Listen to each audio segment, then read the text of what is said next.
away with a couple million. All I got is a dollar and a dream. My balls and my word and the dogs on my team. Living in the world where everything ain't what it seems. You ain't gonna always get gold out of everything that gleams. All I got is my music, and I swear to God I'ma lose my life before I lose this. All I got is the desire to win. The iron tiger and the fire within. Let's go.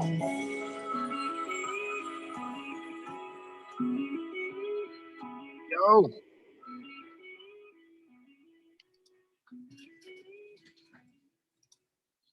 What up, though? What up, though? What up, though? What What up, though? What's happening with it? was handing in? Yeah, what's up, man? So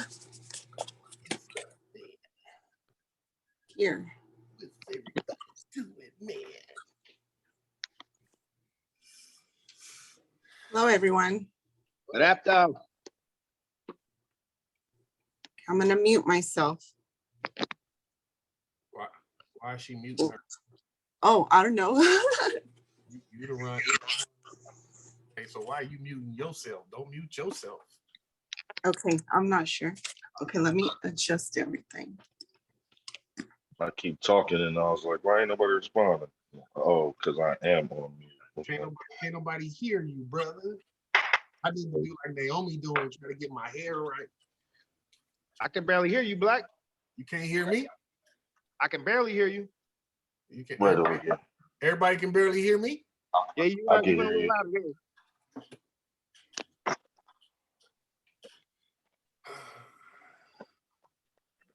We opened up the interview today with Fire Within, the new release coming out from 11 EMC, coming out 06/21, produced by Insider Productions. You know what I'm talking about?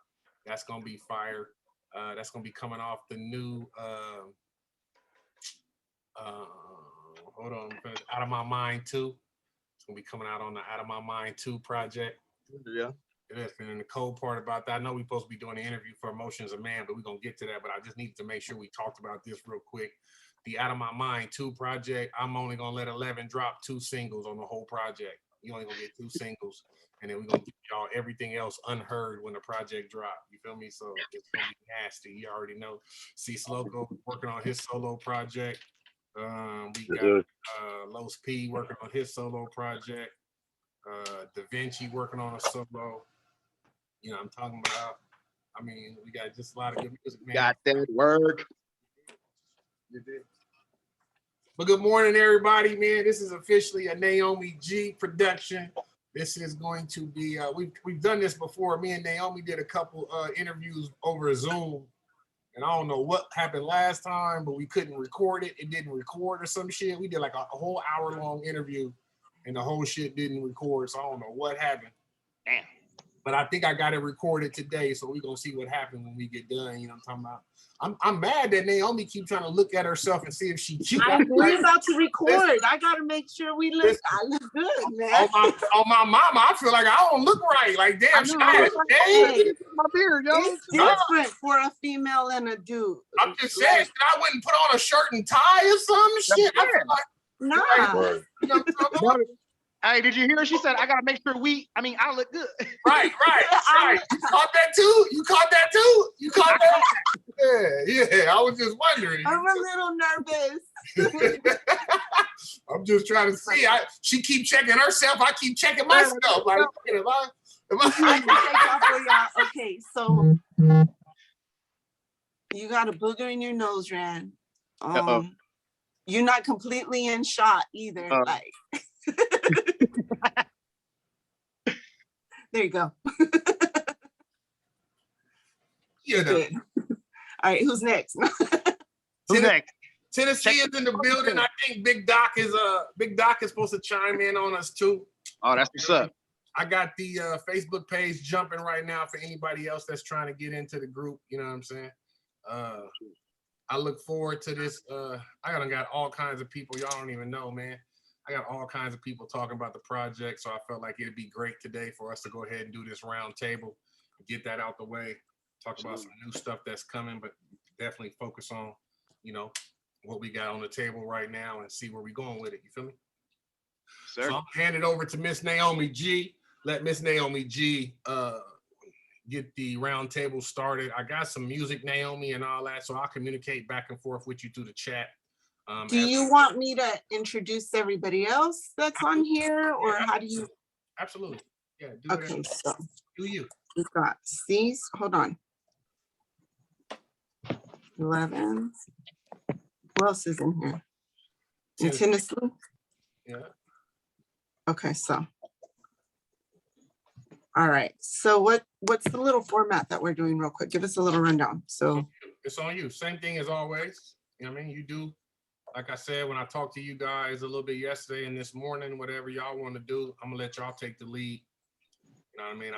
I don't feel like I should be leading the round table when we talking about my project. You feel me? Absolutely. all right. So tell me when you're ready. I've been ready. Okay. What they say, they say I'm like wine. As soon as I get pressed out, you can drink me. You heard me? Okay. I'm a little nervous, but all right, you ready? Let's go. All right, what's good, everybody? I'm Naomi G, the Director of Crown Republic Media Marketing. Welcome. We got a round table going on with some of the family. We got Blacc, we got Loco, 11 the MC, and the lovely Tennessee. So we are going to be discussing Emotions of Man. We kind of just released it the other day. It's been doing very well. And now we're going to get a little insight from Blacc and talk a little bit about it. So first of all, let me introduce Blacc. Hello. What up, though? This is your first solo project in quite a while. It's been in the works for quite a while. So about good, it's been 4 years, I guess, in the making. 4 years, yeah. So it might be a little bit longer than that. Might be a little bit longer though, because bro be brainstorming and then he scraps some shit, then brainstorm on some more shit. So yeah, it might be a little bit longer. Okay. So what made you decide to finally share this personal project with the world?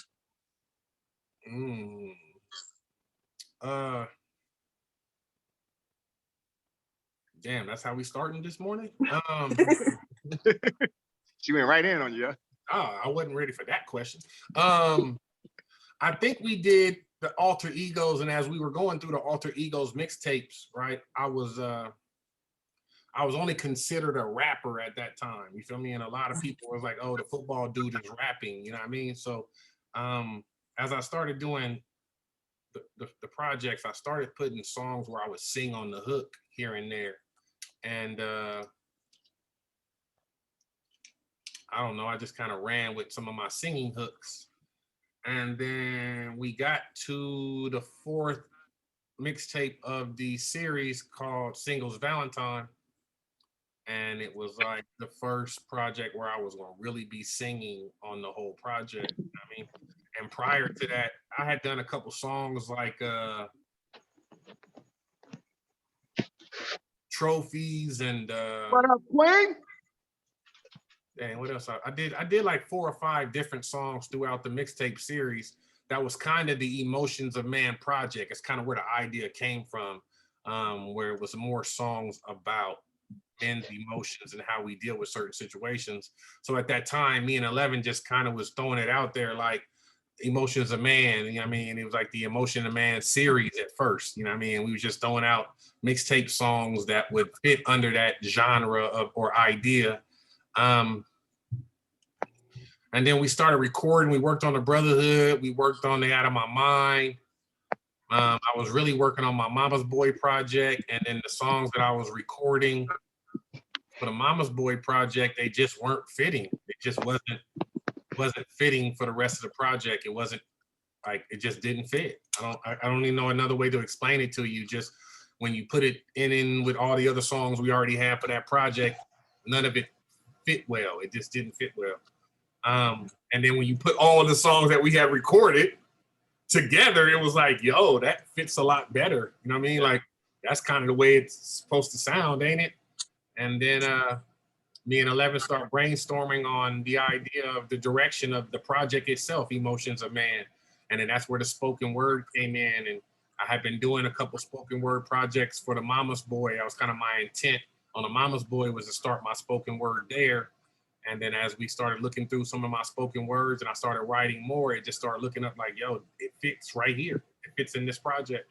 So once we probably got, I'll probably say almost finished with it. There's probably like 2 songs left, Brighter Days and Just Maybe. It was like, yo, this is the project. Like, this is what we're going to release. There won't be no more editing. We're not going to change nothing. We're going to fine tune the project from here. And I'll never forget, 11 said something to me when we did the Singles Valentine project, when I won my Black Music Award for Waiting on You. He said, are you ready for this transition? Because if you make this transition, you know what I'm saying, people will no longer look at you the same way. You know what I mean? It might throw some people off. And it really had to be that had to be the come to Jesus conversation. You know what I mean? Like, if you're gonna really display all the different things and talents you have musically, some people might look at it like, yo, I didn't know he did that. I didn't have that impression of Randy or Rand Black. You know what I mean? So it just became time that it was like, yo, either you're gonna do it or you're gonna, as we say in the hood, you're gonna either shit or get off the pot. You know what I'm saying? So it's where it came. I just decided it was time to get off the pot. So I feel like this album also, even though it was a lot of your own personal experiences, I feel like you touched on a lot of things that a lot of men deal with on a mental health level. Our mental health is vital important to our wellness regardless. But in today's world and just growing up, we don't see a lot of men sharing what they feel, what they go through. They're thought of to be the strong protector of the family, and you know, and to be there for us, to be the woman's backbone and protector and all that. So I'm really proud of this album that it did touch on that on a lot of people, because facts, there's more men that commit suicide compared to women due to mental health issues. Right. So I feel like you putting out this album is kind of telling other men it's okay to feel the way you feel. It's okay to go through what you feel. You know, it's okay. It's part of being who you are, and it's part of the journey that everybody's on. So I'm really proud of this album, because you let other men out there know that it's okay to feel this, and without being looked at crazy or looked down on. It's okay to go through this. It doesn't make you less of a man. It doesn't make you less of a person. So I'm really proud of how this album turned out. And you know what, let me chime in real quick. To touch in on what she was saying, one question that I do have for you, bro. Were you like apprehensive at all about the content, or did you just go in with it, say this is what I'm doing, and you know, just throw it out there like that? I was apprehensive after. once we had recorded the whole shit and I sat and listened to it. Like that first time I listened to the whole project completely done, look, it just gave me goosebumps. I was like, do I want to put this out? Right, do I want people to hear this? Is this what I want to tell people? You know what I'm saying? I'm really got my feelings on my sleeve out here. Yeah, you know what I'm talking about?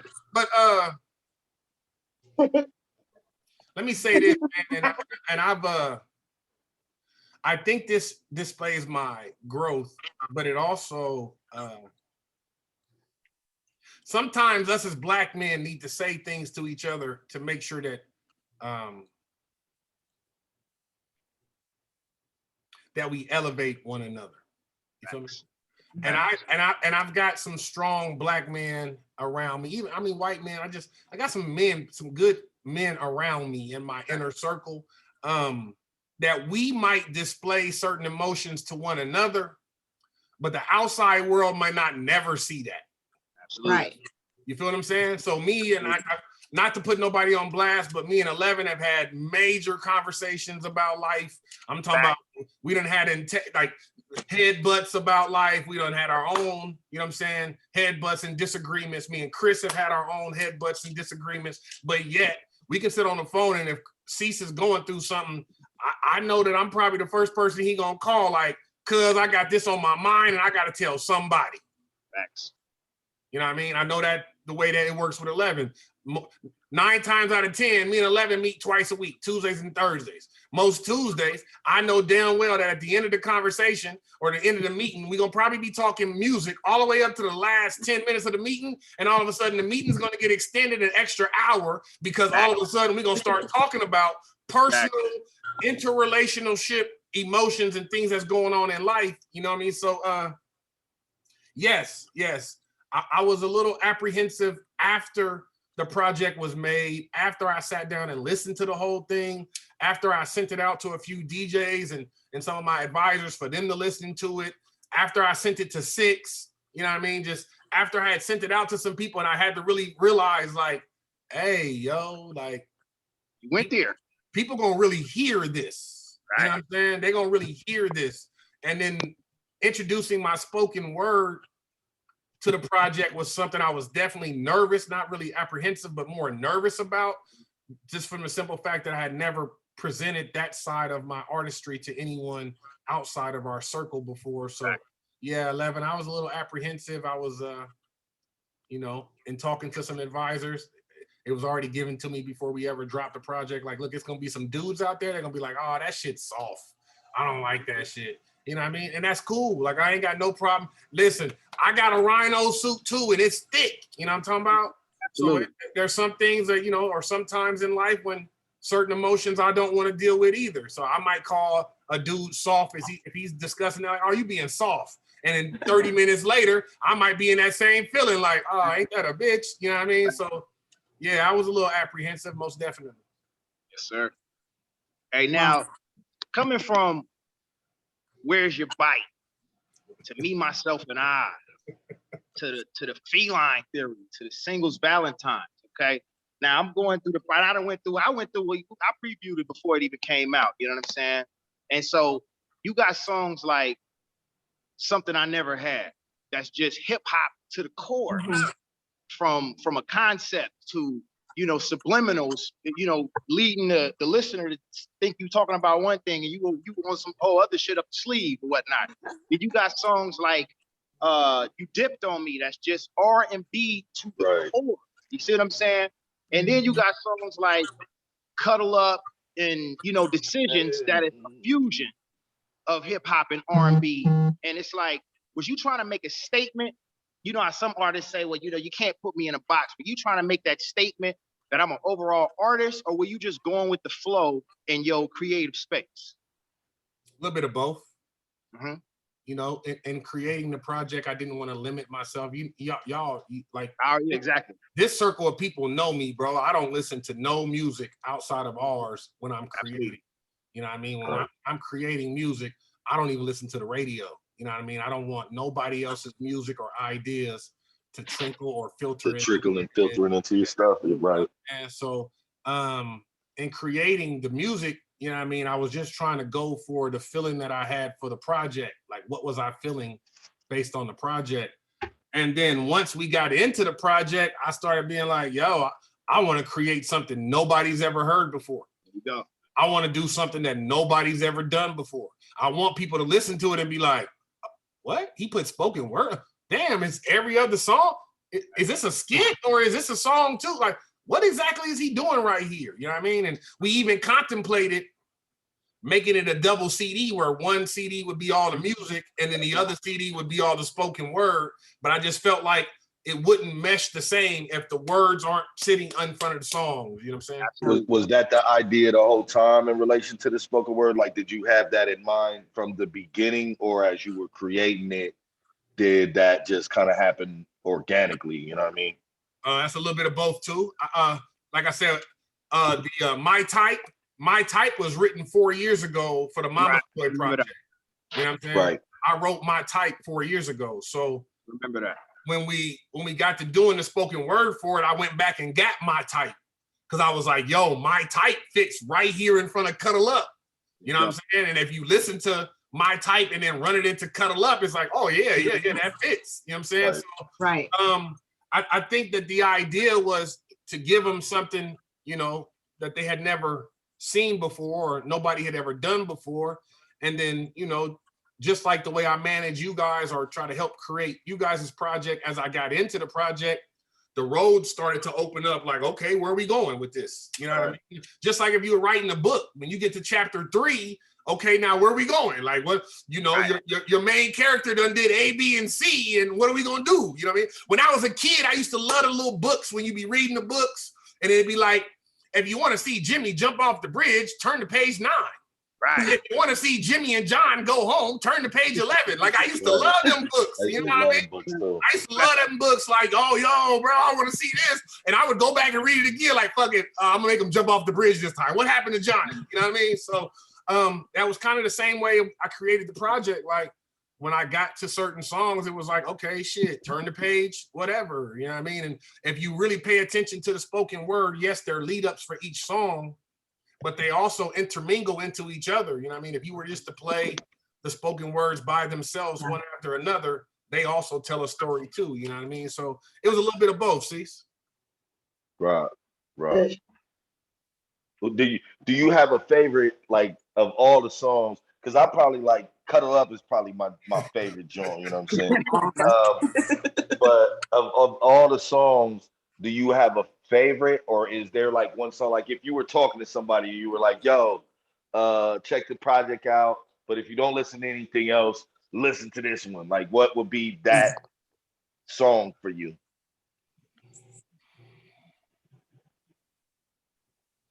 I think, and it's gonna sound funny as fuck coming from the artist who created the project.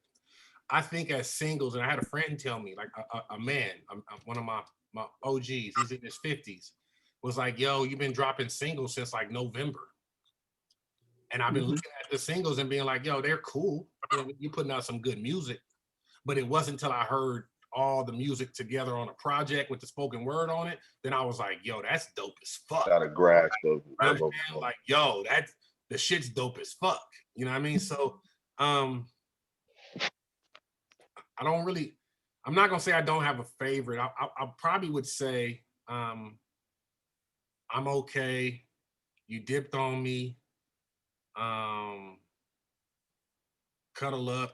I think Cuddle Up is one of my favorites because it's just hella old school ass feeling. Right. You know what I mean? It's hella old school. And me and 11 have talked about the video 1,000 times. Like we know exactly what we want in the video. We're gonna throw you back to the Temptations when you see the video. Y'all gonna be like, what the hell? Yeah, we went all the way back with it.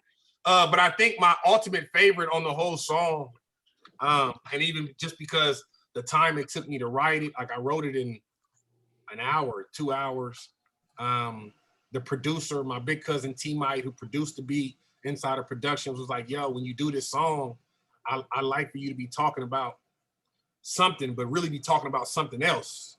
So we sat here, me, 11, and Insider Productions sat here for a minute, and I started writing a song the next day. And then when you write something I never had, it's probably my favorite song on the project, because when you hear it, you like, oh, he's talking to a girl. You know, oh, he's talking to a chick. But in actuality, I'm talking about marijuana.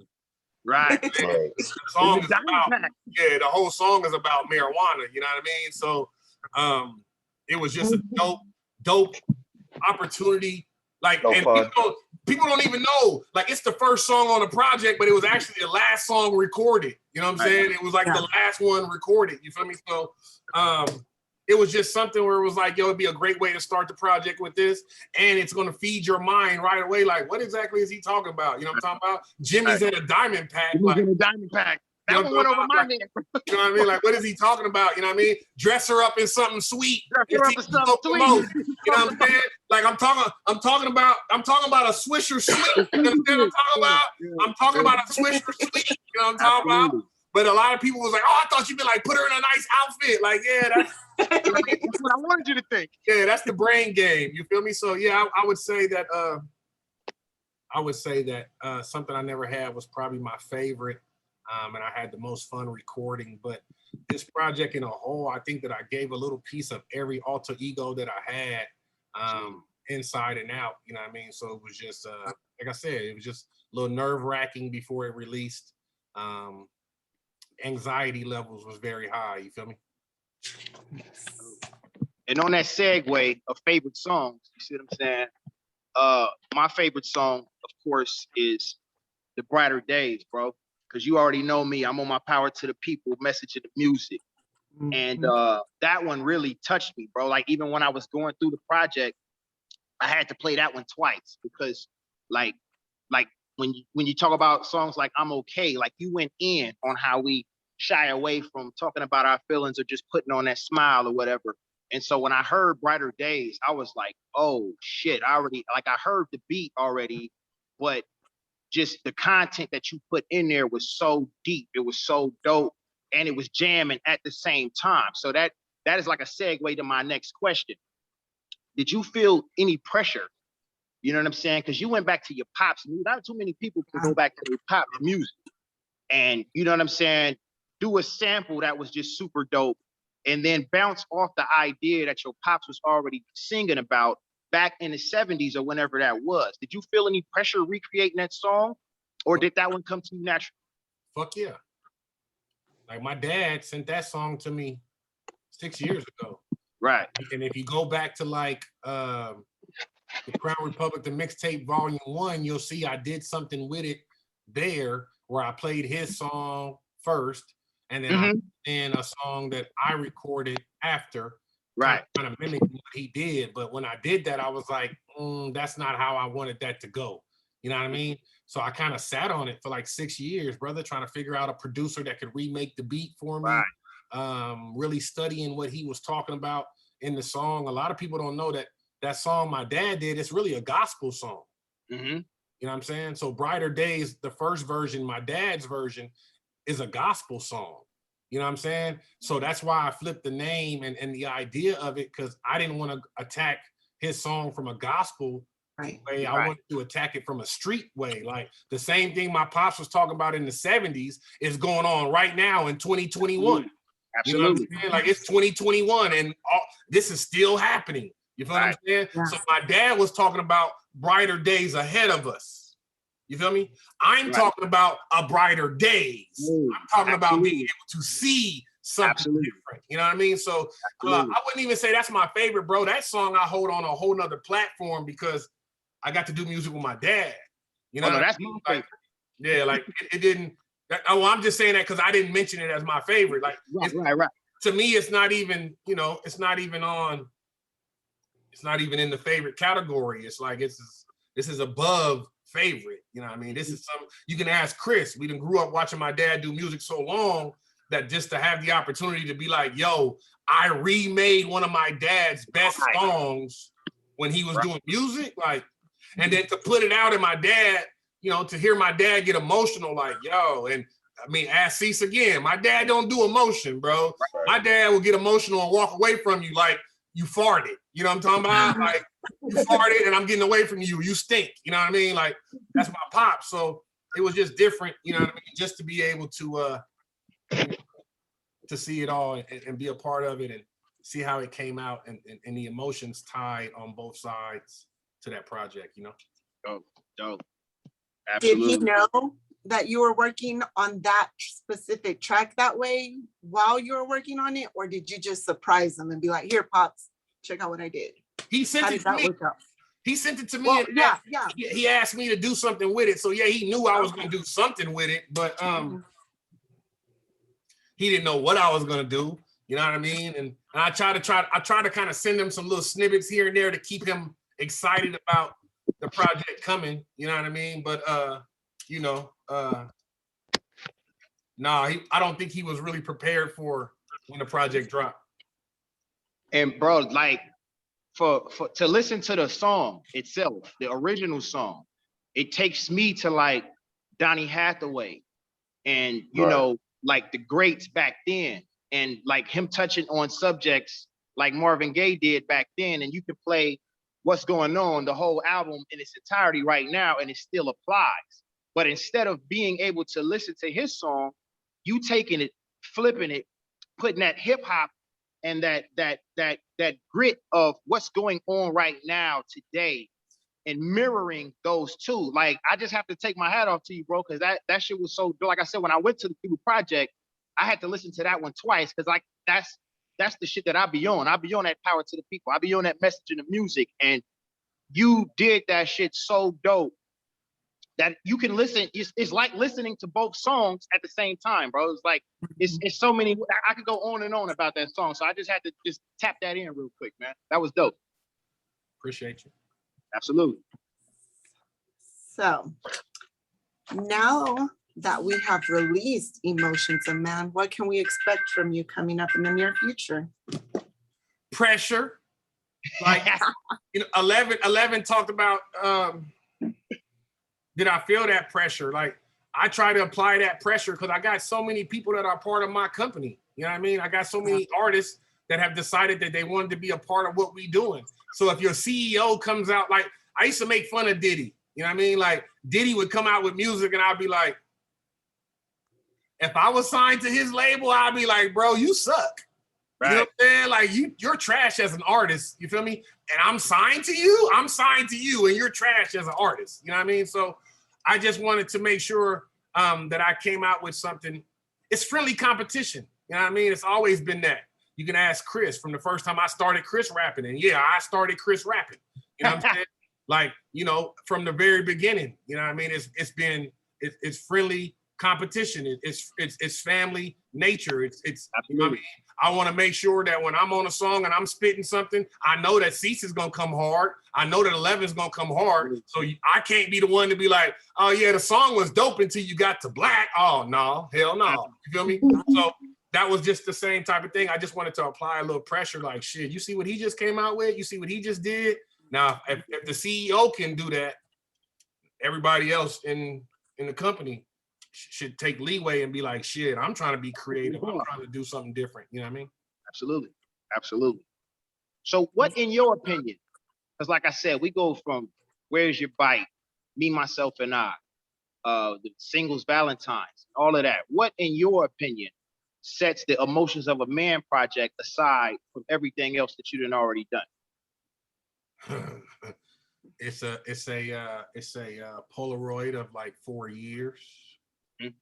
You know what I mean? It really is. It's like a Polaroid of 4 years. It's things that have happened over the last 4 years. I think that's why it was so easy for me to put the project out, because there were certain things that have happened to me in the last 4 years that just made it like, put this out. You know what I mean? And I think 11 and Cease know as well that when you're harboring music, when you haven't released that music, when it's still just sitting on your soul, it's hard to create other music or You're absolutely right. topics or other ideas. It's hard to go in another direction if you haven't gotten that off yet. That's fact. That's Any fact. closing thoughts in regards to the album? What you got? Any closing thoughts? Any words for the fans out there? Oh man. I like to first talk to the gentleman, you know what I mean? Just listen to the project with open ears, open mind. You know what I mean? There's so many of us that don't want to address some of these emotions that's in this project. I've had a bunch of homies hit me already and be like, bro, you're telling stories. You're not supposed to put that out there. Why are you not? You know what I mean? I got a heart like everybody else got a heart. You know what I mean? I got feelings like everybody else got feelings. You know what I mean? Regardless if you see them or not, doesn't mean that I don't live in those feelings or I don't deal with those feelings. You know what I mean? So just to my fellas, just first take it in with a open mind and an open heart, open ears. And I mean, really listen to what's going on. Try to reflect on it. You know what I mean? To the ladies, understand that y'all put us through this shit. You know what I mean? Straight up. You know what I'm saying? Straight up. Straight up. Like, you know, a lot of men try to act like, you know, forget that chick. I don't like her, F her, fuck her, whatever. You know what I mean? Like, whatever, you know what I mean? But there was a point in time when you loved her. You know what I'm saying? There was a point in time you cared about her. There was a point in time when she meant something to you. So we try to act like, that bitch ain't shit. But you be at home like, damn. You know what I'm saying? You know what I mean? You have your time during your days when all of a sudden you could be doing something and the thought of her cross your mind. You know what I mean? Like, fuck it, you might not even be trying to think about her. You know what I mean? Like, I wasn't even trying to think about her and it crossed my mind. And now I'm stuck in that thought for a little while. You know what I mean? So just remember, ladies, that, you know, sometimes y'all can put us there. You know what I mean? And you got to also take into consideration that us men have feelings too. And in a lot of relationships, the real point of the project is, in a lot of relationships, women don't take heed to men's feelings. It's just You know what I mean? It's just facts. You know what I mean? If how a man feels is not as important as how that woman feels. You know what I mean? And in most relationships, that woman feels like her feelings are more valid or more important than what that man might be feeling. Sure. You know what I'm saying? So that's really the point of the project. Like, we got feelings too, and I'm in the project. I just tried to paint a picture of this is what it looks like when a man's going through a relationship or a toxic relationship, or if it starts off good and it starts to go bad and it ends bad. You know what I mean? Like, we got feelings too. You know what I mean? And regardless of, we might sit around and be acting like we don't give a fuck, or we don't care, or we're too tough for love. Like, okay, hey, in this box right here, you know what I mean? That shit, you know what I mean? It's still ping pong in there. You know what I mean? It'd be ping pong in there. Yes. Right. So thank you, everyone. Thank you for joining us today. Again, Rand Blacc, 11 the MC, Cease, and Tennessee. Woo-woo. If you haven't heard it, go check it out. Emotions of Man, out now on all streaming platforms. Go hit it up. Thanks for joining us. We'll see y'all next time. Peace out. Ski! Everybody have a good day. Let's get it. I appreciate y'all, man. Everybody have a wonderful day. You know what it is? Crown game. Crown. Thank you. Mama got me feeling like I'm on top of the world when she by my side.